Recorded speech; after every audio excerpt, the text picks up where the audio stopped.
A mudança de perspectiva. Seu entendimento para identificar o objeto.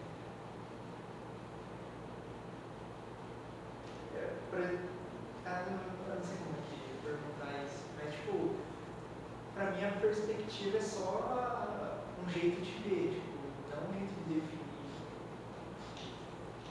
Não sei se isso faz sentido. Você gostaria de uma definição de objeto que fosse externa a... Porque para mim a perspectiva é tipo, estando aqui ou estando ali, isso que vai definir o objeto ser sobreposto ou não. Então, mas é justamente, se você pegar o princípio da covariância... Pessoal, o princípio da covariância geral, ele vai te dizer justamente que a física é aquilo que é invariante sobre todos os possíveis diffeomorfismos. Ou seja, qualquer tipo de mudança de perspectiva, inclusive mudanças de perspectivas muito mais complicadas do que essa que a gente está falando, ela não pode alterar o objeto físico, ou a física das coisas, entendeu? Então você pode pensar que, na verdade, ao procurar aquilo que não se mistura com outras coisas, sob mudanças de perspectiva, o que a gente está fazendo, na verdade, é tentando fatorar para fora da física a nossa perspectiva.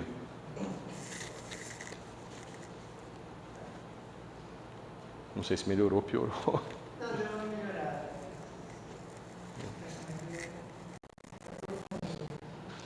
Porque, veja, pensa, qual a diferença entre um fóton e um fóton e um elétron? Você fala, um tem spin 1, outro tem spin meio, um tem carga elétrica, outro não tem, né? Um tem massa zero, outro tem uma outra massa, tudo bem.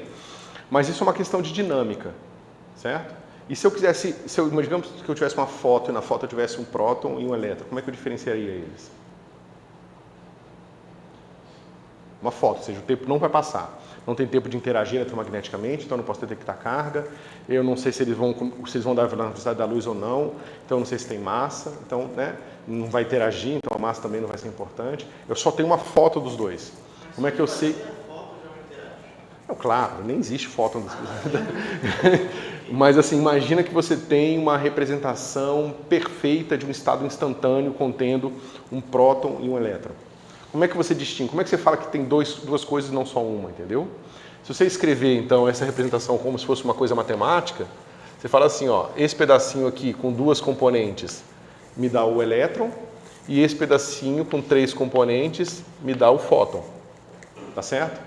Agora, essa foto me permite olhar ela de qualquer ângulo, né? Se eu faço uma rotação, o grupo de rotação ele vai atuar com a matriz assim, com um bloco 2x2 e um 3x3. Esses 3 números aqui só vão se misturar entre si. Aí eu falo, bom, eu não sei se esses dois caras são duas coisas diferentes, mas pelo menos quando eu mudo minha perspectiva, eu sei que esses 2 números nunca se misturam com esses 3 números. Então eu efetivamente dou um nome, eu vou chamar esse de elétron e esse aqui de fóton. Tá certo? Tem toda a questão da dinâmica também, porque dinamicamente, quando você introduz passagem de tempo, a coisa complica substancialmente. Porque você sabe que você pode ter uma descrição onde o seu elétron está vindo, e aí ele vai emitir um fóton, vai virar um par, e depois vai reabsorver o fóton, vai fazer uma coisa maluca qualquer, que é um diagrama de Feynman qualquer. Certo? Então você fala, bom, mas então o elétron é só o elétron ou ele é uma nuvem de fótons? E você vê que na descrição de teoria de perturbação mais precisa, um elétron nunca é só um elétron, e nenhum fóton é só um fóton. Tanto que você pode calcular a interação fóton-fóton, que é impossível classicamente, porque fóton não tem carga. Né? Como é que o fóton interage com o fóton? Ah, mas é porque se o fóton está vindo aqui, né? Aí você pensa que ele vira um par elétron-pósitron aqui. Aí aniquila aqui e vira um fóton de novo. Só que agora vem um segundo fóton, ele faz essa brincadeira aqui, ó. Vem o fóton aqui, vem o outro fóton aqui, aí esse cara aqui vira um elétron, que aniquila com esse cara aqui, que vira um pósitron aqui, e faz isso aqui, ó. Então, 2 fótons vêm e vão virar um par, esse elétron interage com esse fóton para cá, depois se aniquila com esse elétron aqui, e aqui tem um pósitron aqui.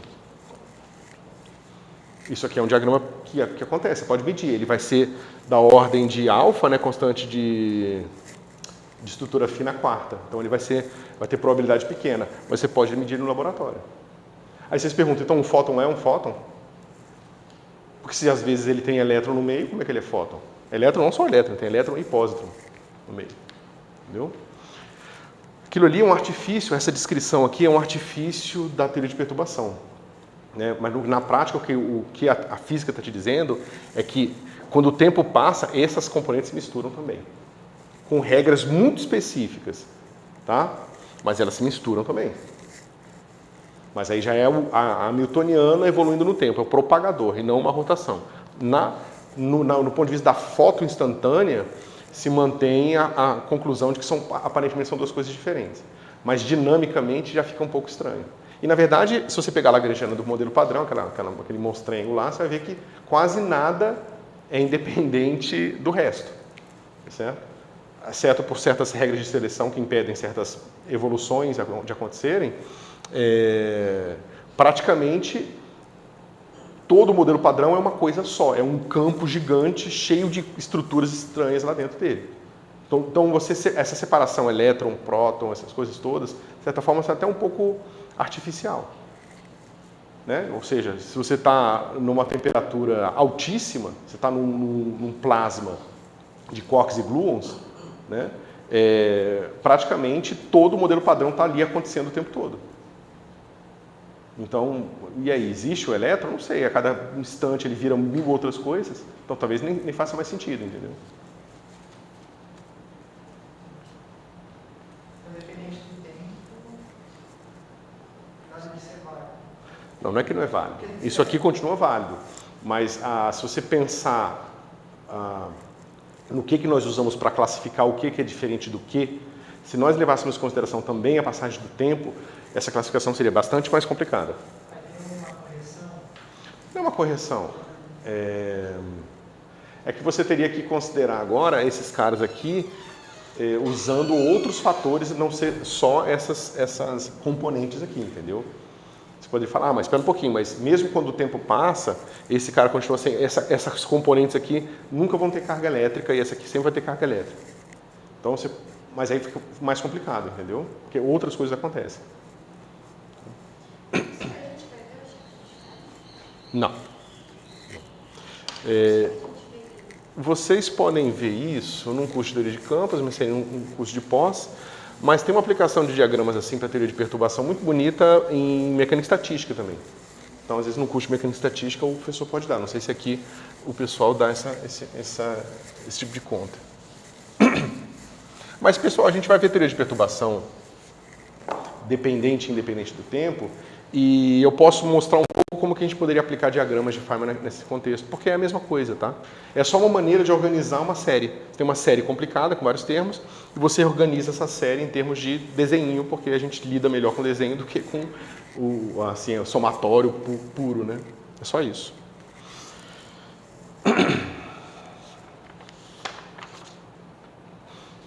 Ok.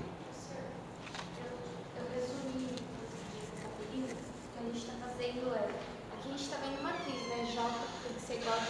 Então eu sempre estou pensando, escalar se mistura com escalar, vetor se mistura com vetor e ordens maiores com as suas respectivas coisas. Uhum. Então, em síntese, eu estou retirando isso de tudo que a gente está fazendo. Uhum. Isso vai estar ligado justamente, por exemplo, um problema com simetria de rotação é um problema, que é o que a gente vai falar agora, é um problema onde H comuta com esse cara aqui. E o que acontece com a evolução no tempo de sistemas que satisfazem isso aqui?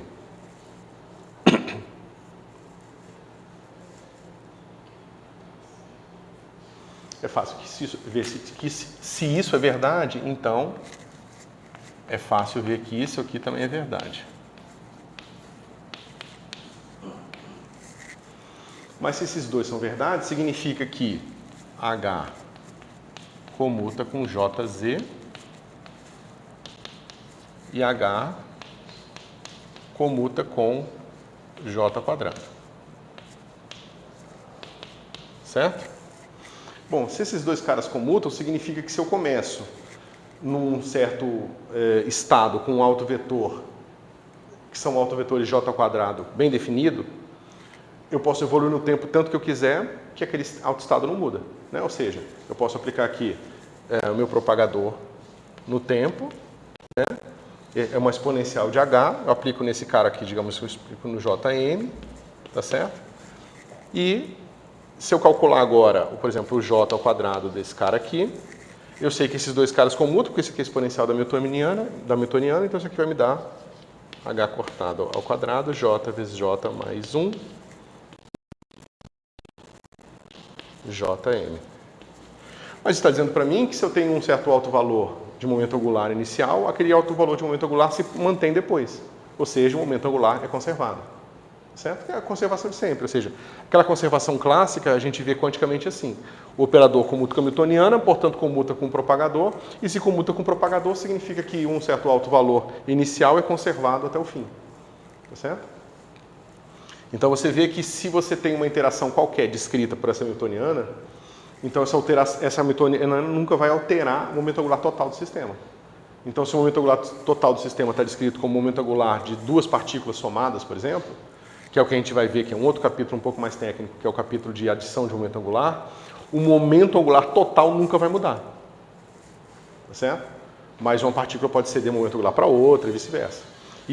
Só que as regras para isso acontecer são bem definidas e são razoavelmente estritas. Então a gente acaba encontrando o que a gente chama de regras de seleção. Certo? A gente sabe que certas interações não podem ser de tal forma que dá mais momento para um, menos momento para o outro, e assim por diante. Tem regras específicas para as partículas interagirem. E às vezes essas regras são tão restritivas que você consegue, às vezes, descobrir grande parte da seção de choque sem mesmo falar sobre a teoria. Só usando as regras de seleção. Certo?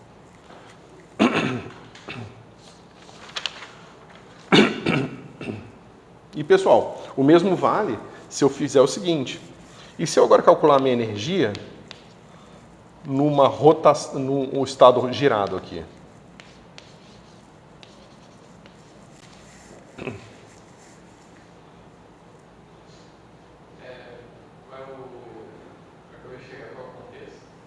A gente está vendo a relação entre conservação, né? Ou seja, se agora as minhas rotações comutam com a newtoniana, quais são as consequências de conservação que a gente tem sobre os sistemas. Certo? Então, por exemplo, se eu comuto, o H comuta com todos os J, significa que o H comuta com uma rotação qualquer também. Certo? Então, você sabe que o que quer que seja a energia dele nesse estado J aqui, né? Qual que seja a atuação desse cara aqui, Jn. Okay?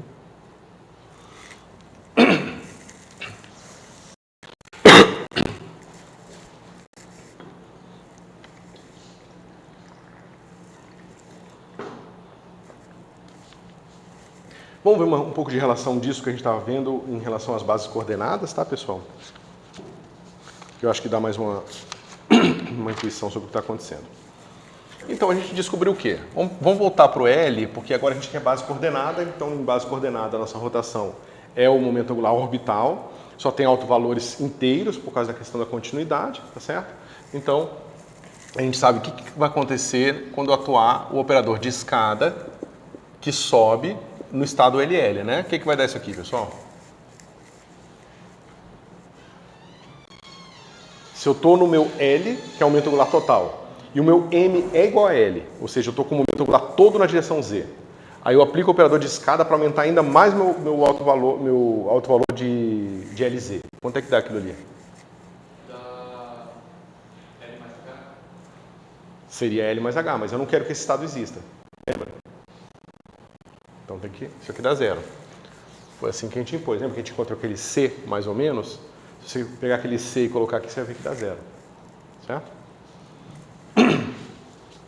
Só que a gente sabe que na base coordenada, lembra, né? O L mais ou menos é o Lx, e o Lx é aquelas relações complicadas de x de y ddz, z ddy, assim por diante. Se você escreve aquela bagunça toda em termos de coordenadas esféricas, você vai encontrar que o L mais ou menos é igual a mais ou menos H cortado, exponencial de mais ou menos I φ d θ mais ou menos cotangente de θ d φ.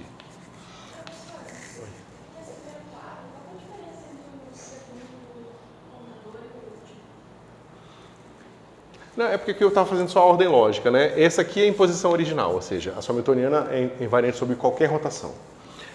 Daqui você tira uma consequência, que é essa aqui, tá certo? E aí, porque eu dei tanto enfoque no fato de que a gente pode construir representações com JZ e J2, eu só falei que disso aqui você tira naturalmente essas duas consequências, mas uma delas a gente já tinha aqui. É só isso. Eu não precisava ter repetido. Pessoal, isso aqui é importante que vocês façam, tá? É chato pra caramba, porque é longo, mas é importante, naquele sentido do treino da musculatura que eu falo pra vocês, tá bom? Isso aqui vocês vão ter que escrever aquilo que vocês já sabem, né? Lx é igual a YD, né? Proporcional aqui, YD dz menos Z D dy. Aí vocês usam que x é igual a R seno θ, cosseno φ e assim por diante. E faz aquela conta toda, substitui quem é o x, quem é o z aqui, faz a troca de derivadas parciais de ddx, ddy, ddz para ddθ, ddr, ddφ, né? E faz essa conta aqui, vocês vão encontrar isso aqui. Ok? Façam. É importante. Ok? Mas por que isso aqui é útil, pessoal? Porque agora eu sei que eu posso pegar θ, φ, LL, e eu vou chamar esse cara aqui, né? Eu vou simplesmente dar um nome de função de onda para esse cara aqui, YLL θ, φ. I cotangente de θ. Certo? Então, o que eu tenho? Eu tenho isso aqui, né? Deixa eu pegar outro.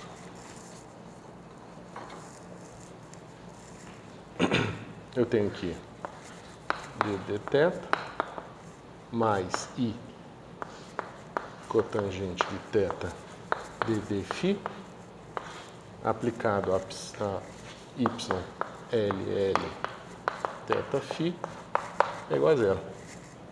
Certo? Então você vê que parece não ser, mas é muito mais fácil você deduzir os harmônicos esféricos a partir dessas expressões usando os operadores de escada do que resolvendo Frobenius, e aí você encontra primeiro a série de Fourier, depois você encontra a parte dos Legendre, depois os associados de Legendre. Todos aqueles passos lá podem ser resumidos aqui. E o segredo aqui não é que isso aqui é simplesmente uma maneira mais fácil, mas é porque quando você faz essa construção, você já está usando de partida isso aqui. E aí você pode se perguntar, mas e daí que eu estou usando isso aqui, né? Quando você está usando aquilo, você já está introduzindo no problema o caráter autoadjunto, o máximo de momento angular.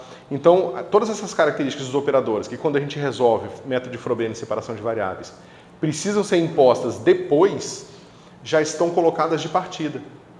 Por isso que quando você resolve o problema é mais fácil, porque na verdade você não está resolvendo todo o problema, igual você faz no caso do método de Frobenius. Quando você resolve Frobenius, você está resolvendo, digamos assim, todas as possibilidades daquela equação diferencial. Aqui você está resolvendo somente a possibilidade que satisfaz o caráter autoadjunto, que é cíclico, quando você dá uma volta de 2π você volta para o mesmo lugar. Tudo isso já está sendo imposto a priori no seu problema.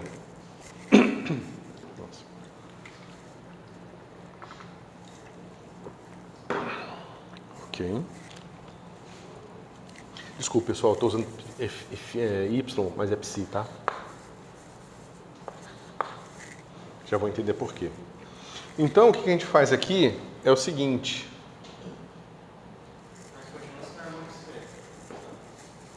Sim, não é harmônico esférico ainda, justamente eu esqueci uma coisa aqui. R, teta, φ. Eu esqueci do R, certo? Então esse cara aqui, ó, tem uma dependência em R também, ok?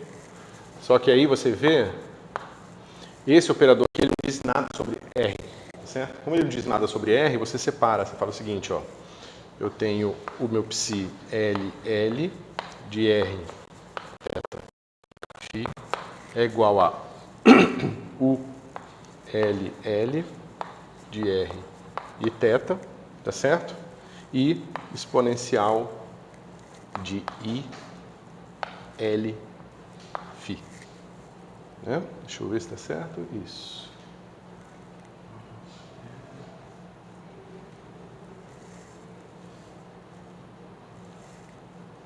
Por que eu fiz assim? Acho que está errado isso aqui.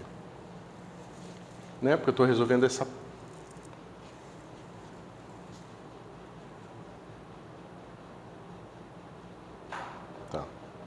Tá, não, deixa eu fazer mais passos aqui. É que eu tô na dúvida se eu vou fazer tudo ou se eu vou deixar parte para vocês, que é uma conta um pouco longa e eu não sei se vale a pena fazê-la aqui.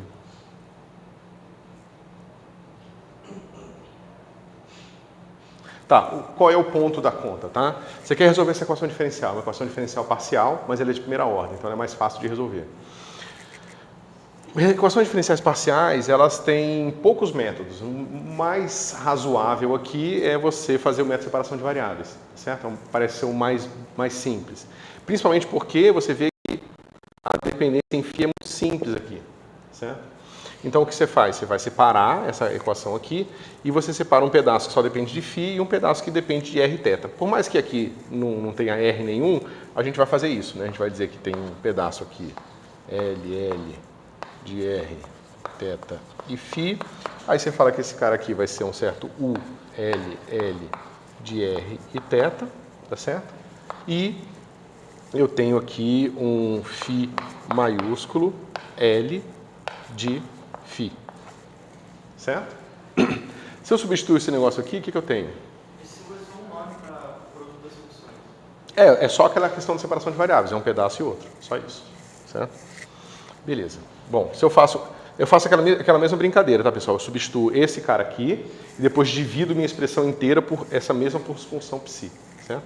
Então eu vou ter uma coisa assim, ó, 1 sobre U L L del U L L del θ mais I cotangente de θ del φ de psi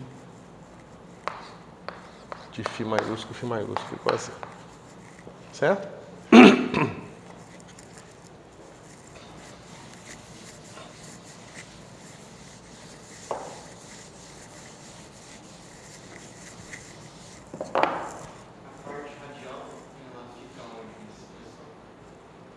A parte radial?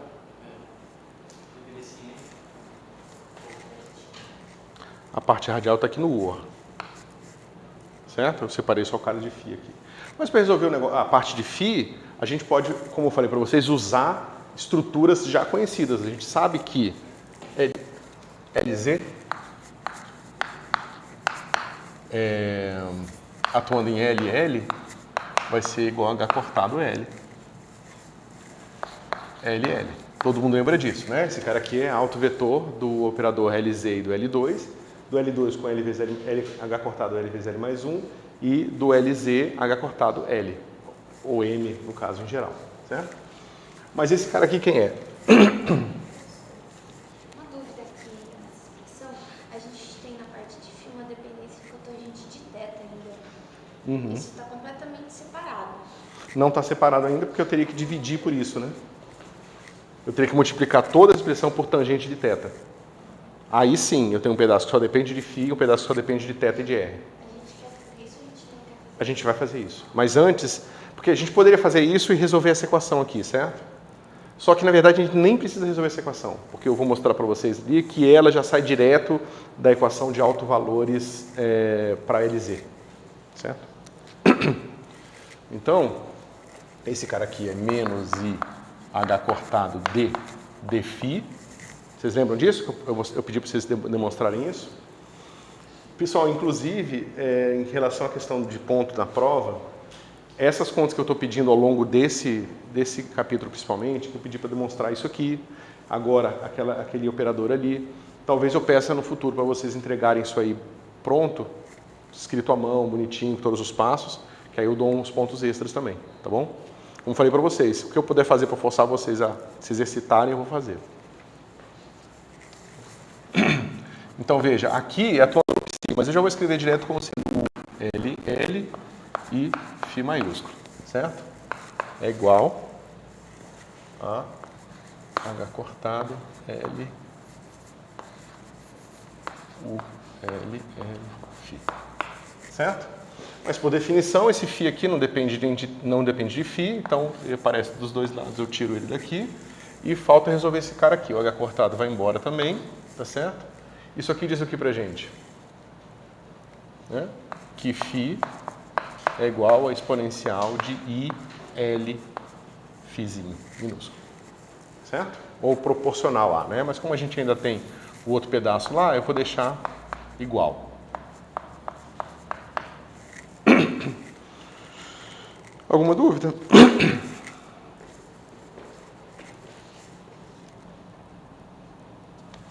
Alguma dúvida? Mas o que isso está dizendo para a gente? Que essa equação, em termos de vetores, quando escrita em termos de representação da posição em coordenadas esféricas, se traduz nessa expressão aqui.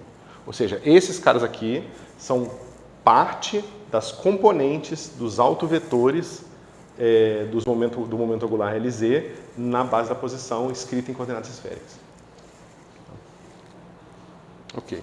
Bom, mas se isso aqui é verdade, pessoal, eu posso pensar já aqui, ó. Certo? Então, a derivada desse cara aqui, né? Derivada dele dividido por ele, uma exponencial vai embora, vai cair o IL aqui, então esse cara aqui vai ficar negativo, vai ficar I ao quadrado vezes L, certo? Ou seja, eu vou encontrar aquela expressão que eu tinha escrito antes. Eu vou encontrar del θ menos L cotangente de θ U L igual a zero. Certo? Vocês conseguem ver que se eu substituir o meu Φ maiúsculo aqui, eu obtenho isso aqui? Então eu nem precisei fazer aquela brincadeira de multiplicar por tangente, tá? Eu simplesmente substituo o que eu já sei sobre o meu Φ maiúsculo. E você vê que é independente de qualquer escolha de normalização ali, porque aparece no numerador e no denominador, então é uma constante e vai embora. Okay? E aí eu tenho isso aqui. Tudo bem até aqui? Vou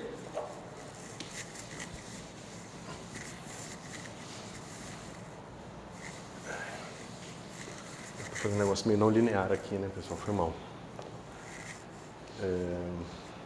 Ok.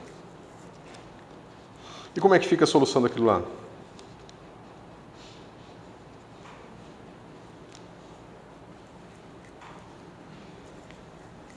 Quanto é que dá isso aqui, pessoal?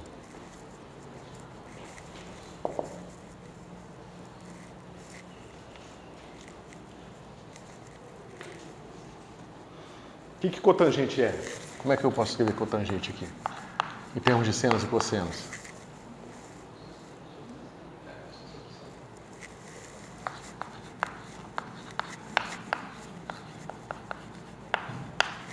Certo? Então veja. Qual é a ação desse cara aqui? É dividir por seno e multiplicar por cosseno. Tá certo?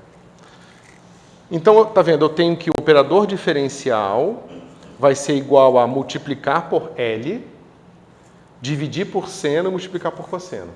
Então tá evidente que a gente precisa fazer, né? Quem concordou comigo? O que a gente precisa fazer agora? Não, eu estou concordando. Tô brincando, pessoal. Então fica assim, ó. Del U L L del θ igual L, aí eu vou escrever assim, cosseno de θ sobre seno de θ, U L L, certo? Mas olha que legal, pessoal. O que a gente precisa fazer para que a derivada de uma expressão seja proporcional a um certo número inteiro? É só lembrar que del xl del x é igual a LXL menos 1. Então olha aqui o meu L aparecendo aqui. E melhor ainda, olha o menos 1 aparecendo aqui. Então, ó, se isso aqui for seno de θ elevado a L, quando eu derivar, vai cair a derivada, né, desse cara em relação ao argumento, que é o seno, e depois derivada de seno, que é o cosseno. Então, olha aqui, se eu fizer isso aqui, ó, se eu disser que o meu ULL é proporcional a seno de θ elevado a L, claro que vocês podem resolver isso aqui de uma maneira mais sistemática, tá? Eu só estou tentando mostrar para vocês como que é a minha linha de raciocínio, porque aí vocês podem treinar de vocês também nessa mesma direção. Então, ó, quando eu derivar esse cara aqui, como é que vai ficar? LL dθ vai ficar assim. L, que multiplica seno de θ elevado a L menos 1, vezes a derivada interna, que é cosseno. Certo? Mas isso aqui é L menos 1, então eu vou fazer o seguinte, eu tiro esse cara daqui e boto ele aqui, ó. Pô, mas é isso que eu tenho aqui, ó. Certo? Então isso aqui de fato é a solução. Novamente, pessoal, parece complicado, mas tentem, resolvam mais uma vez na vida de vocês via método de Frobenius. Vocês vão voltar rapidinho para fazer isso aqui, porque é bem mais fácil. Tá? Ok? Bom, sabendo disso, a gente vai colocar agora aqui. Pode falar.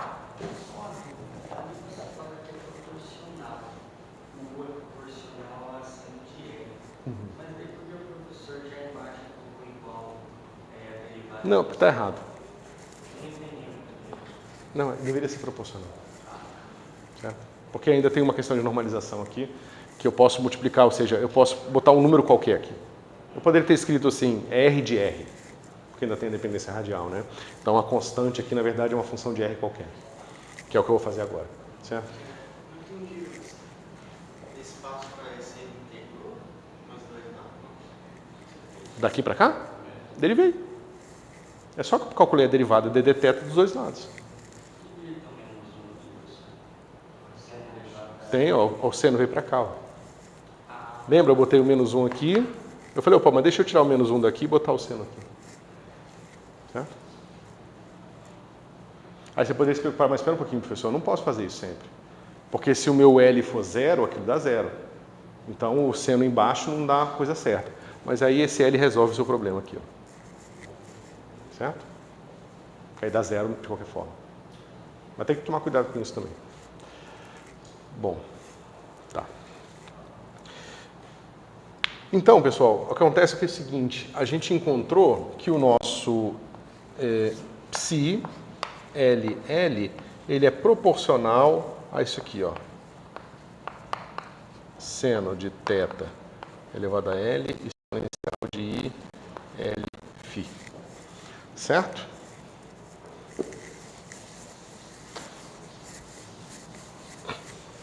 Essa é uma função de base como qualquer outra, tá? Eu posso agora integrar ela no ângulo sólido e normalizar e descobrir quem é o termo de normalização, certo? Para isso, a gente pode lembrar os harmônicos esféricos LL, né? Que são assim. Essa aqui é uma das possíveis convenções de harmônicos esféricos, tá? Tem algumas convenções, tem algumas áreas da física que escrevem sem esse menos 1 elevado a L e algumas que escrevem com. Aí vocês têm que, na hora, descobrir qual é a convenção certa, tá? Esse aqui é o termo de normalização. Olha o 4π do ângulo sólido. Certo?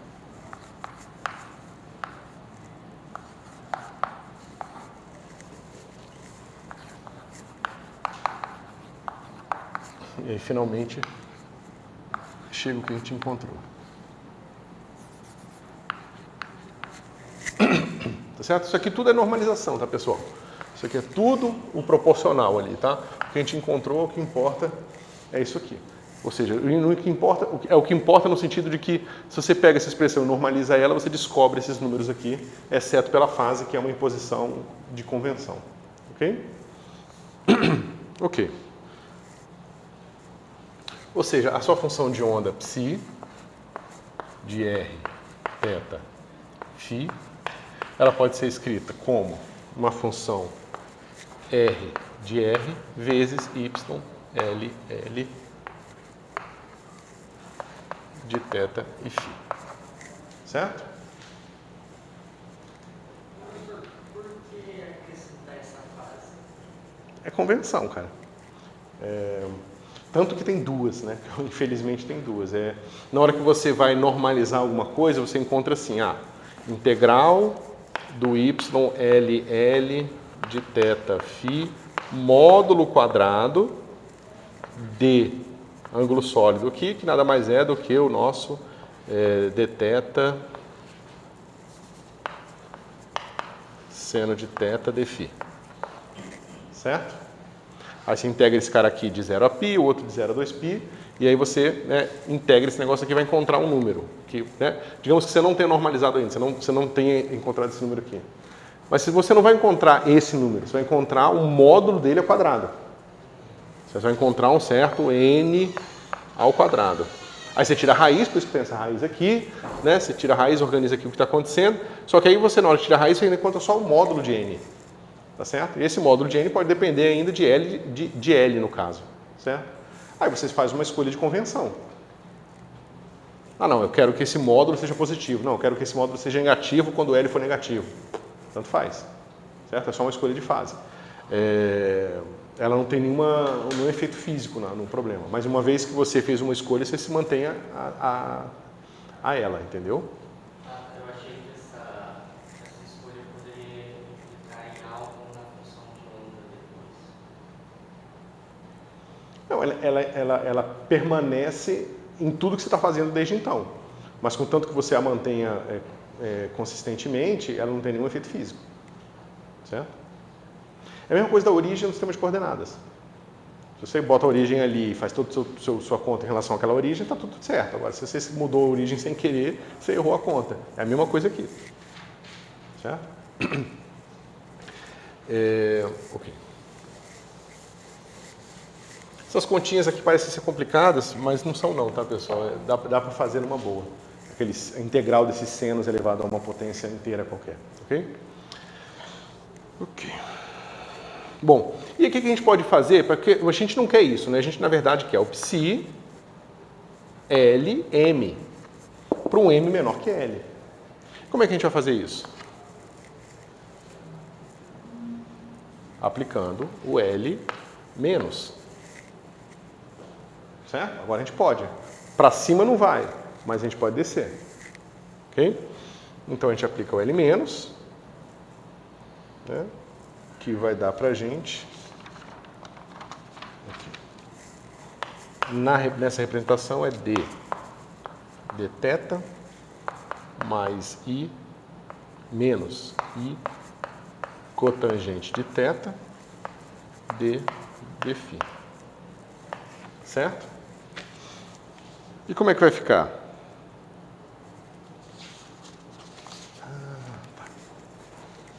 Sabia.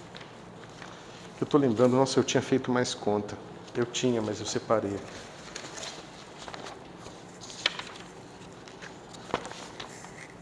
Aqui.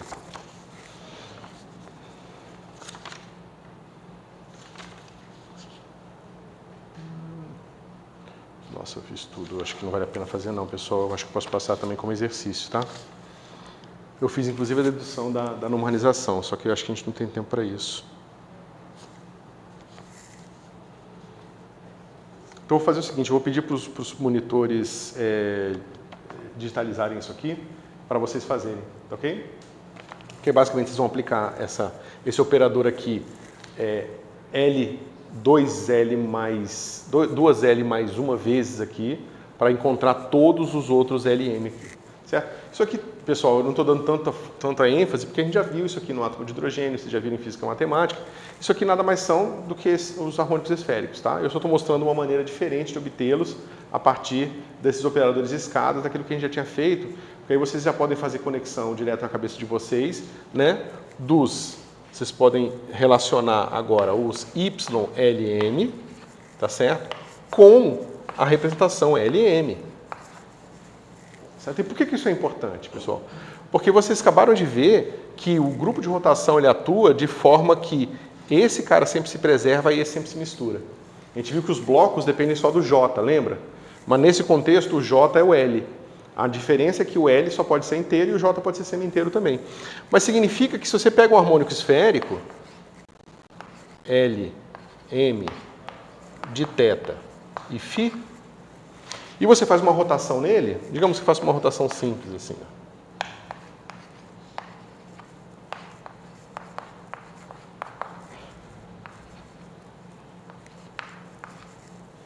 Esse harmônico esférico é a rotação desse aqui, vocês concordam? Eu estou simplesmente girando aqui o plano XY. Quando eu faço esse giro aqui, o que acontece com o meu harmônico esférico? O L não pode mudar. Ele vai ser uma combinação de diferentes M's, certo? Ou seja, deixa eu fazer isso aqui explicitamente. Vocês lembram que os harmônicos esféricos eles são proporcionais? Né? Vocês lembram, os harmônicos esféricos eles são proporcionais à exponencial de IMφ, certo? A gente já discutiu isso inúmeras vezes. Se a gente faz aquela translação lá, a gente obtém o seguinte, ó.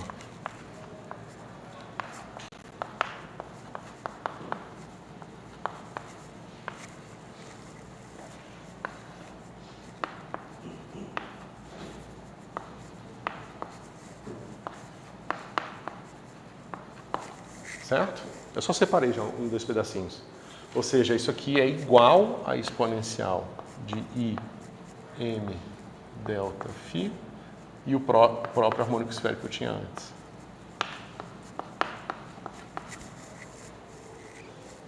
Aí você fala, nossa, mas então eu girei o harmônico esférico, a única coisa que aconteceu é que ele ganhou uma fase?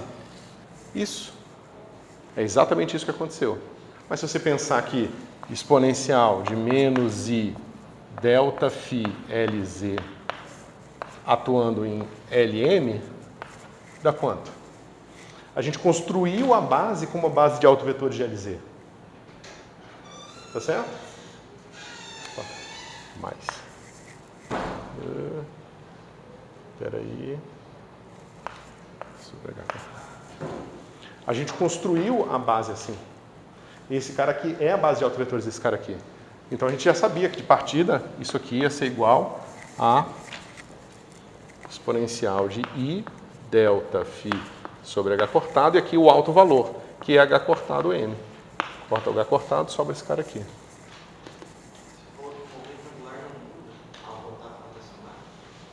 O momento angular não muda? Não, eu falei que o harmônico esférico não muda, ele ganha só uma fase.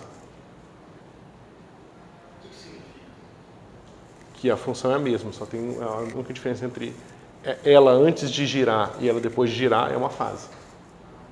Tá certo? Mas aqui não dá para ver o mais interessante, que por exemplo, se você faz uma rotação aqui em θ, a gente não tem como deduzir as expressões perfeitamente, mas você tem a garantia de que se você faz isso aqui, ó, θ, φ mais delta θ e φ, esse cara ele vai ser uma combinação linear que vai ser aquela matriz D L M M', Y L M'.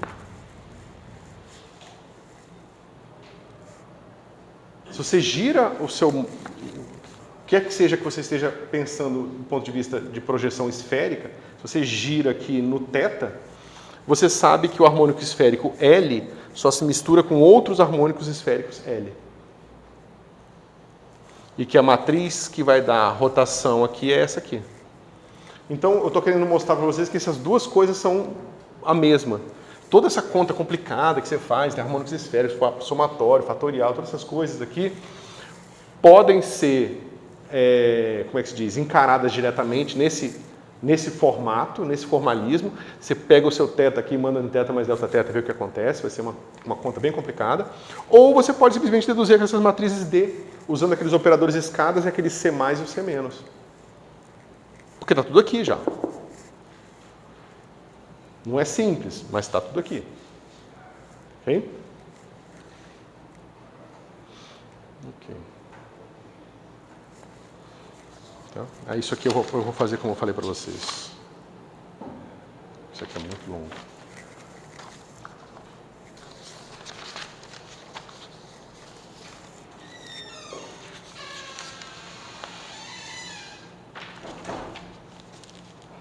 Ok.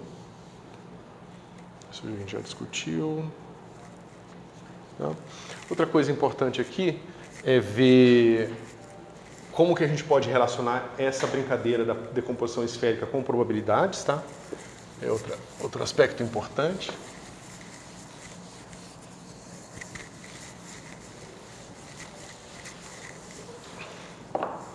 Ou seja, uma função de onda qualquer em coordenadas esféricas vai ser dada por essa soma aqui de CLM, YLM, certo? Todo mundo entende isso aqui?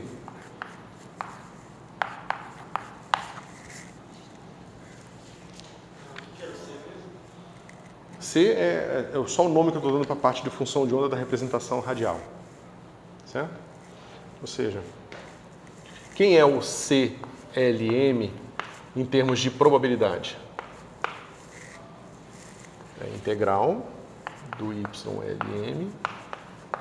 Lembra, a gente fez os harmônicos esféricos normalizados. Eu boto o complexo conjugado aqui. Meu psi de R, θ, φ, D, ângulo sólido. Isso aqui está claro para todo mundo, pessoal? Já viram normalização e ortonormalização dos harmônicos esféricos, né? Então, se eu substituo essa expressão aqui, eu vou ter esse somatório para todos os L's e M's. Eu vou botar até linha aqui para vocês não se confundirem. Certo? Eu vou ter todos os somatórios linha aqui, mas você sabe que os harmônicos esféricos são ortonormais. Então, quando você fizer a integral, vai sobrar só aquele que tem o L' igual a L e o M' igual a M. Certo? Por isso que você obtém esse cara aqui. Então, isso aqui nada mais é do que a projeção do meu φ na parte esférica. Tá certo? A projeção numa direção de um harmônico esférico. Esses harmônicos esféricos ainda estão limitando o átomo de hidrogênio? Estão limitando? Só é válida a expressão para o átomo de hidrogênio? Não, qualquer problema mesmo sem simetria esférica, você pode escrever em termos dos harmônicos esféricos. Claro que vai ser menos conveniente se você não tiver simetria. Porque aí a sua Hamiltoniana, quando evoluir esse problema, ela vai evoluir e vai misturar os harmônicos esféricos todos. Entendeu? Mas no caso, a gente está aplicando no átomo de hidrogênio mesmo? Não, qualquer coisa. Pode ser aquele oscilador triplo, né, em 3 dimensões, por exemplo. Não tem nada de especial aqui, não. Assim, não tem nada relacionado ao átomo de hidrogênio. Certo? E como é que eu faço a probabilidade de ter o meu L2 igual a H cortado ao quadrado L vezes L mais 1 e LZ igual a M H cortado? Quanto é que é isso aqui?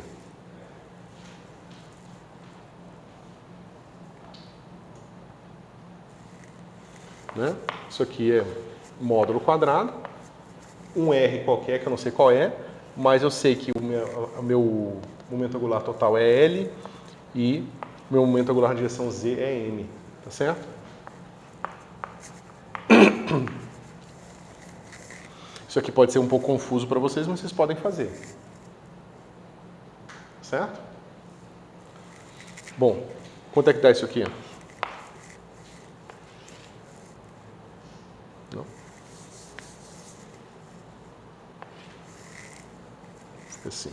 Esse cara aqui vai ficar... Desculpa.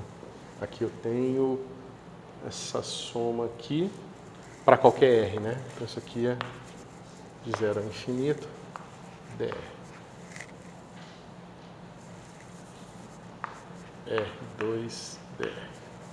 Certo? Ou seja, esse negócio aqui vai dar integral do módulo de CLMR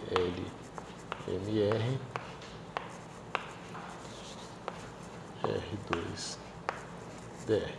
Certo? Ou seja, vamos tentar fazer um sumário do que eu estou falando aqui para vocês. Pensa que eu tenho uma função de onda desse tipo aqui, tá certo? Ou seja, simplesmente uma função de onda escrita numa base de coordenadas esféricas, certo? Ou seja, eu tenho que psi de r θ φ é igual a r θ φ, certo? Psi. Agora, eu sei que eu posso pegar esse pedaço da minha base aqui, ó, lembra que esse cara aqui, ó, r θ φ, ele pode muito bem ser escrito como, só vou mudar a notação, mas a expressão é a mesma, θ φ. Certo? Essa base aqui, ó, eu posso reescrevê-la de outra forma. Certo? Eu posso pegar esse cara aqui e posso escrever θ φ como sendo uma combinação linear de L e M. Tá? Tem uma constante qualquer aqui. Isso aqui está mais claro para vocês? Né? Lembra, eu posso pegar uma função só do ângulo e expandir em harmônicos esféricos. Em termos de vetor de estado, é isso que eu estou fazendo aqui. Certo? Então, eu posso muito bem construir o meu R, L e M. Tá certo? E aí, quanto é que fica agora se eu calcular R, L, M no meu psi?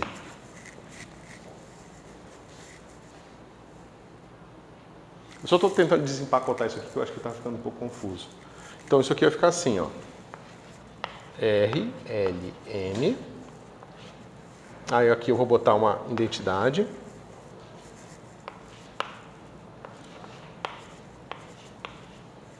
Espera aí. Deixa eu escrever direitinho. Vou fazer assim, ó. R, L, M, psi vai ser igual a integral de 0 a infinito dr soma L, não, soma 0 a π, 0 a 2π, e vou botar todo mundo aqui. Dr dθ dφ seno θ r quadrado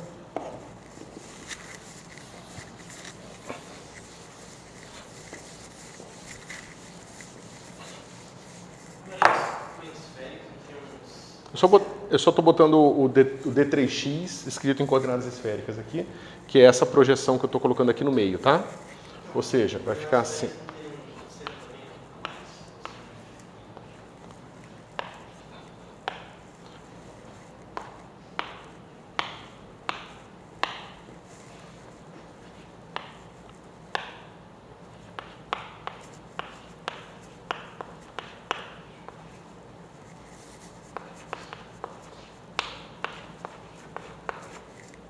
Certo? Isso aqui é o que eu já tinha. Isso aqui é psi de r θ φ. Certo? Esse cara aqui, ó, lembra que eu escrevi assim? Esse com esse dá delta de r menos r'. Tá certo? Só que isso aqui, pessoal, que é a parte mais interessante. Esse cara com esse cara aqui, que vai dar o meu harmônico esférico LM, estrela de θ' φ'.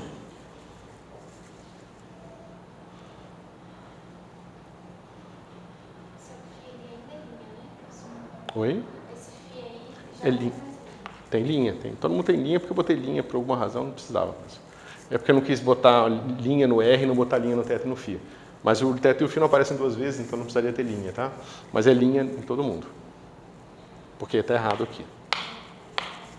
Tá? Então você vê, ó, eu estou fazendo uma projeção parcial no meio da conta só para projetar a parte angular em termos de harmônicos esféricos, mas estou deixando a parte radial. Tá certo? Então, quando você faz isso, que é o que eu fiz aqui, mostrando essa separação aqui, e aí para fazer ela explicitamente, não botar 3 pontinhos, eu fiz aqui toda a expansão. Esse R com esse R deu o delta de Dirac, e o LM com esse cara aqui, como o LM está na esquerda e o θ está na direita, apareceu o harmônico esférico complexo conjugado. Certo? Agora lembra que a gente escreveu esse cara aqui a gente escreveu como sendo uma soma de C, L, M de R, Y, L, aí eu tenho que botar linha, agora linha aqui, Y, L, M de θ e φ. Certo? Tá claro o que está acontecendo? Estou tentando expandir o máximo para não ficar buraco como estava antes. Eu só lembrei que a gente escreveu a nossa função de onda assim. Expandida em harmônicos esféricos. Porque eu quero dar significado preciso para esse cara aqui. Tá certo? Então, se eu escrevo o meu psi assim como eu tinha feito antes... Mas a parte que é o psi, LM, está em qual? É isso aqui, ó. É o psi de R', θ', φ'. É esse C, soma sobre C, L', M', de R', de psi, L, de Y, L, M, linha, θ, φ', linha. Tá certo? Só que veja, agora eu tenho essa integral aqui, ó. Ângulo sólido, tá? E eu tenho dois harmônicos esféricos. Esse e esse aqui. Tá certo? Então isso aqui vai ficar...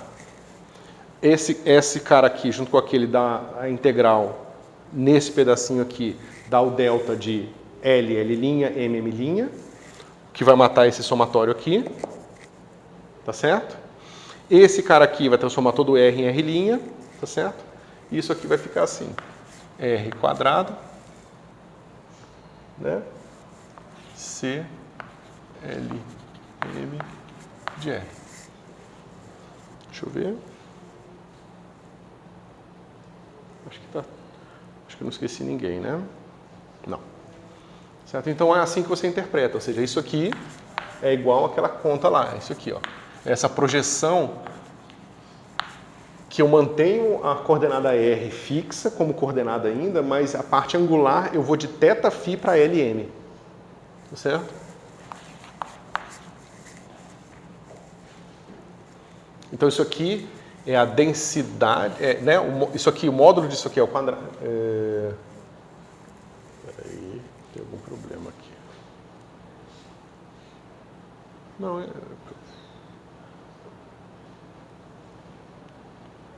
tá, isso aqui não pode ser assim. Tem que ter um R quadrado aqui. Mas depois eu explico para vocês. É só isso aqui mesmo, tá? Depois eu vou explicar por que esse negócio tem que ser assim.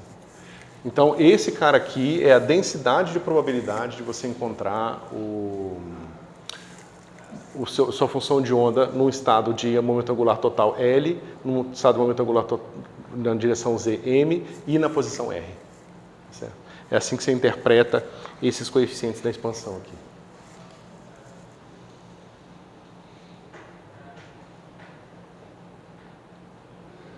Certo? E aí tem que tomar cuidado com isso aqui, pessoal. Ó. Esse cara, R, L, M, R', desculpa. Esse cara aqui, ó, R, θ, φ, R, θ, φ, linha. Lembra, isso aqui em coordenadas cartesianas é delta 3 x menos x linha. Tá certo? Então, quando você fizer a integral aqui em x, vai ficar assim, ó. integral de 3x disso aqui, r', θ', φ', r, θ, φ. Só quanto é que é a integral disso aqui? Dá 1, né? 1. Agora, se você muda o sistema de coordenadas para esférico, vai ficar assim, integral de dr, dθ, dφ, só que vai ficar R2 seno de θ. Então, isso aqui, ó, para dar 1, tem que ser, esse cara aqui, ó, tem que ser delta de Dirac de R', θ' e φ', né?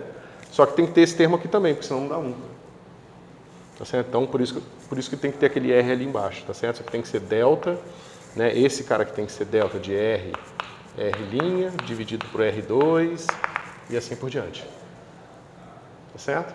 Porque quando você faz a mudança aqui, você tem que levar em conta o jacobiano para você ver quem é o produto interno do R com R'. Tá certo?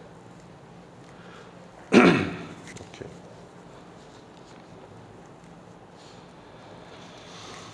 Ok, então, toda vez que você fizer uma decomposição de uma função de onda em Rθ φ em harmônicos esféricos, você já pode interpretar os coeficientes como a probabilidade de encontrar aquela função de onda com um certo momento angular, L2 e M, né? E na posição R, certo? Que é isso aqui. Ficou mais claro? Mais confuso ou deu mesmo?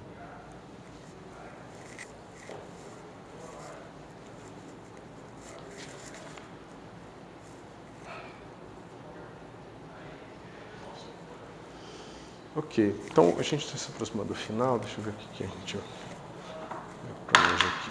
Tá? Então, mais ou menos é o que eu queria falar sobre essa parte radial. E aí eu vou fazer o seguinte, tem um último assunto para a gente ver sobre isso aqui que eu acho que é interessante, que é nós estudarmos o alcance dos potenciais radiais, tá certo? Porque o problema é o seguinte, você pega um potencial 1 sobre R quadrado e tal, e você pensa, bom, mas esse potencial ele vai para zero no infinito. Então parece que ele tem um alcance finito, no sentido de que se eu me afasto muito da origem, eu não percebo mais aquele potencial. Mas essa conta não é tão simples assim. Porque, na verdade, o que vocês têm que pensar é que quanto mais distante da origem, maior o seu R e, portanto, um negócio de 1 sobre R cai. Só que, quando eu falo que o potencial cai com 1 sobre R, eu não digo para onde que ele cai com 1 sobre R. Ele cai com 1 sobre R para todos os lados. Então, às vezes, uma coisa que cai só com 1 sobre R não cai tanto quanto vocês estão imaginando. Porque eu estou me afastando aqui e estou numa distância R, então ele caiu. Só que a superfície que eu tenho sobre a distância 1 sobre R é cada vez maior. Quanto mais eu me afasto da origem, mais potencial eu tenho se eu considerar todo o potencial que eu tenho numa mesma superfície de raio R, o que cresce com R quadrado. Então parece que o meu potencial não está caindo tão rápido assim não. E a gente vai ver isso justamente, a gente consegue calcular o efeito na função de onda, porque veja, você está trabalhando com uma partícula clássica, ela é um ponto. Então quanto mais distante da origem, maior o R e o potencial de fato cai. E aí você pode pegar e calcular a energia potencial de eletrostática entre duas cargas e ela vai para zero. Agora, na mecânica quântica as coisas são mais complicadas. A partícula nunca está num ponto só. Inclusive a partícula sente o potencial em todos os pontos, onde ela tem alguma probabilidade de estar presente. Inclusive se ela estiver presente em toda a casca esférica. Então imagina um elétron que está descrito por uma função de onda que cai com R, mas está presente em todo o raio. Então esse elétron ele vai perceber o próton de forma cada vez mais intensa se você considerar que ele está percebendo em toda uma superfície de área proporcional a R quadrado, por mais que o potencial caia com sobre R. Mas em torno de um átomo ainda, fora do átomo, o elétron... É que eu estou pensando num átomo gigantesco, no sentido de que é um estado ligado de raio enorme. Certo? Oi? Mas a distribuição que praticamente nula a interação. Eu não entendi o que você falou, cara. Mas assim, é uma questão de que você tem que pensar que a partícula, quando descrita pela mecânica quântica, ela não está mais só num ponto. E por causa disso, o efeito que o potencial tem sobre ela não é mais um efeito que o potencial tem em um ponto do espaço, mas sim o efeito que o potencial tem em todas as regiões onde a função de onda dela é diferente de zero, entendeu? E se essa região cresce com a distância, isso pode compensar a queda do potencial. E a gente vai ver justamente que é por isso que as pessoas falam que o eletromagnetismo é uma teoria de alcance infinito, porque ela, nesse sentido, tem um alcance infinito. Certo? Mas é isso, pessoal. A gente termina isso e começa spin, tá? E aí a gente tem que pensar prova ou trabalho. Aí vocês têm que dizer para mim o que vocês preferem, tá? Se a gente faz... Deixa eu desligar aqui.